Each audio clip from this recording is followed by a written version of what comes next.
In the last lesson, we were looking at modeling growth, right? We were looking at population growth. Now, instead here, we're going to be looking at a ball. We can call this decay.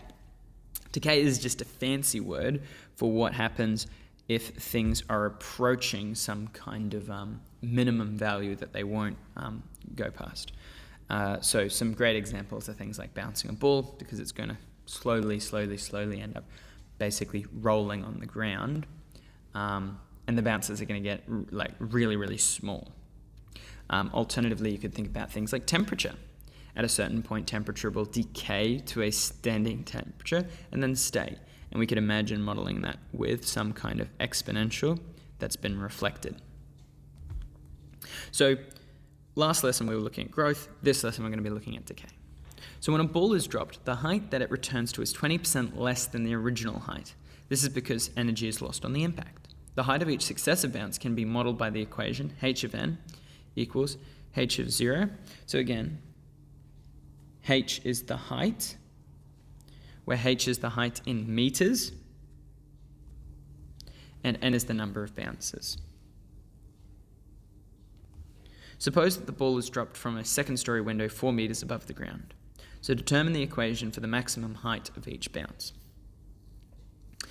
So, to begin off with, we're going to be looking at this as basically a point here, and then a point here. And it's just going to keep getting smaller and smaller until basically it's rolling on the ground. So, we need to figure out two variables. One is h0 and the other is a. So let's take some of the information that we know.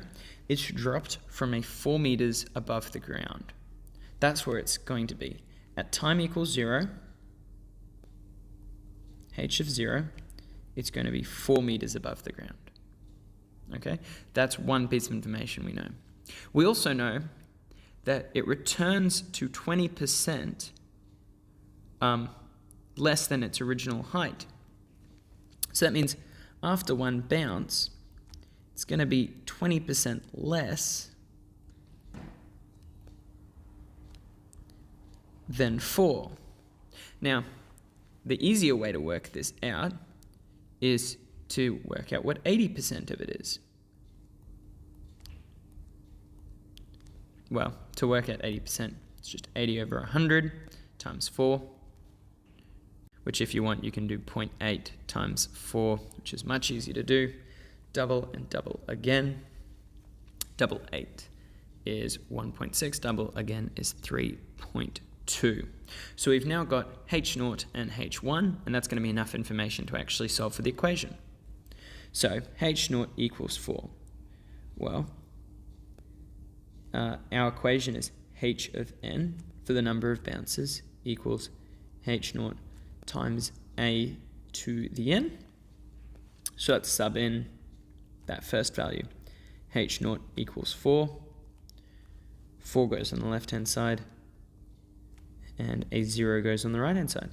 A to the 0 is 1, so we get 4 equals h0 times 1, which is just h0, and we've worked out the first variable.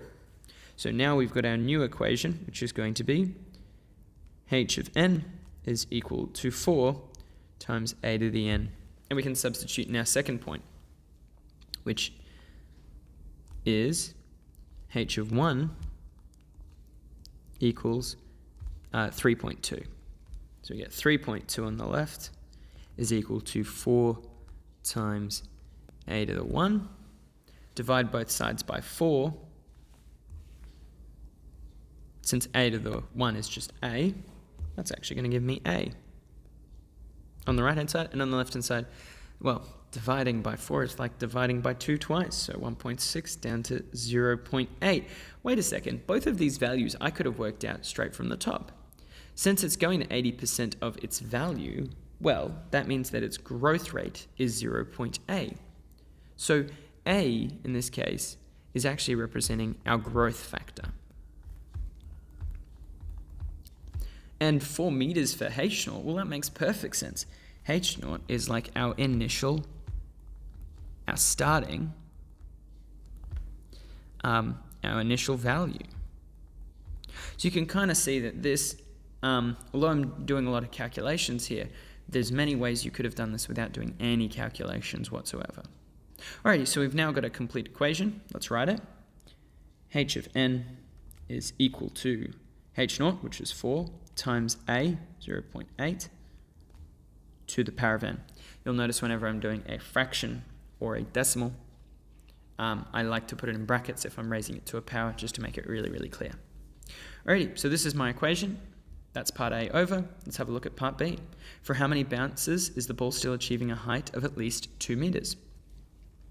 So, in this case, for B, we're interested in when is the height equal to 2? Because then we know that after that it's going to be under 2, because it's decaying, and before that it's going to be above. So, 2 is then equal to our equation, 4 times 0.8 to the n, divide both sides by 4.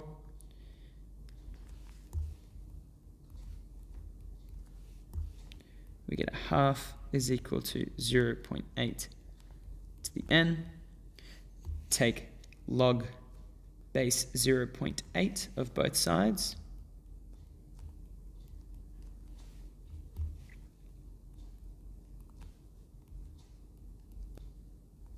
And that's going to move, we need double brackets on this side, and that's going to work out what n is going to be.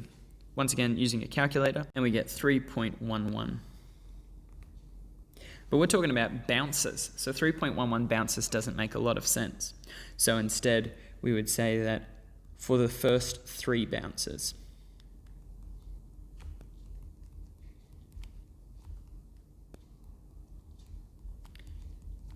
it will be above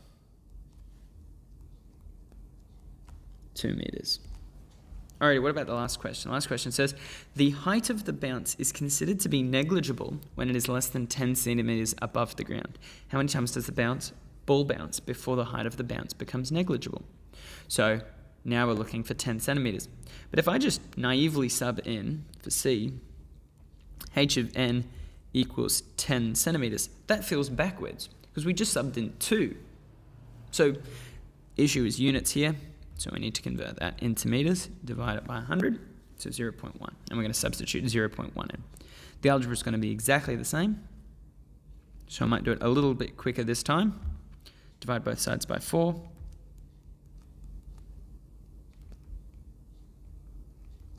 Take log base n of both sides, log base 0.8 of both sides. And type in our calculator. And we get 16.53 is equal to n, approximately. I should always put my approximate when we do round. And so now we've got our final answer. And again, 16.53 bounces makes no sense, so we're going to round it down because it's decaying. So it'll be after 16 bounces,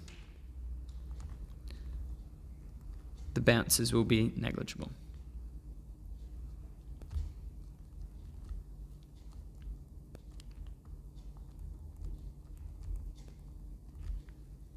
Kind of get a sense of how this function's working. Essentially, when we graph it, at the beginning it's going to be at 4 meters, and then it's going to decay down to 0.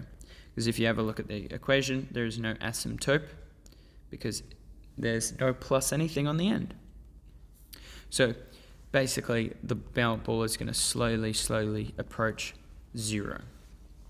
And so we were just basically solving for different values as we went through, where t is along this axis and n is along this axis, or n of t is along this axis. Alrighty, I'll see you in the next one. Goodbye.